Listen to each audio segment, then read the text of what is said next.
മോളുടെ പിറന്നാൾ ആഘോഷിക്കാൻ ഒരുപാട് ഓപ്ഷൻസ് പലരും എന്നോട് പറഞ്ഞു. പക്ഷെ എൻ്റെ മനസ്സ് നിറച്ചും ഇതായിരുന്നു, വിശക്കുന്നവർക്ക് ഒരു നേരത്തെ ആഹാരമെങ്കിലും എൻ്റെ മോളുടെ വക എനിക്ക് ചെയ്യണം എന്നുള്ളത്. മനുഷ്യൻ മതി എന്ന് പറയുന്ന ഒരേ ഒരു കാര്യം അത് അന്നം തന്നെയാണ്. അതുകൊണ്ട് തന്നെ ഞങ്ങളുടെ നാരായണി അത് കണ്ട് വളരണമെന്നുള്ളത് ഞങ്ങളുടെ ആഗ്രഹവും. ഓച്ചിറ പരബ്രഹ്മ ക്ഷേത്രത്തിലെ അന്നദാന മന്ദിരത്തിൽ നിന്ന് തുടങ്ങുന്നു ഞങ്ങളുടെ നാരായണിയുടെ പിറന്നാൾ ആഘോഷം. ഞാനും വളരെയേറെ സന്തോഷിച്ചു. ഇവിടെ വന്നു കഴിഞ്ഞ് ഇതൊക്കെ ചെയ്ത് കഴിഞ്ഞപ്പം അവർക്ക് ഭക്ഷണമായിട്ട് നമ്മൾ അവരോട് തന്നെ കഴിച്ചു.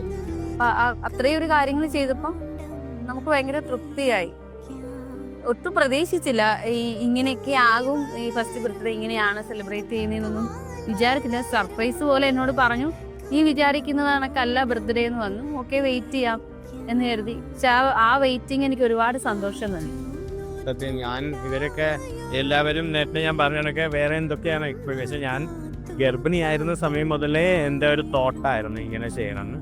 ചെയ്യാൻ സാധിച്ചത് പറ്റി. ഇനിയും എന്നെ കൊണ്ട് ചെയ്യാവുന്ന എല്ലാ വർഷവും ഞാൻ മാക്സിമം ഇങ്ങനെ എന്തെങ്കിലും ചെയ്യാൻ തന്നെ ശ്രമിക്കും. ബാക്കിയെല്ലാം ദൈവത്തിൻ്റെ കയ്യിൽ.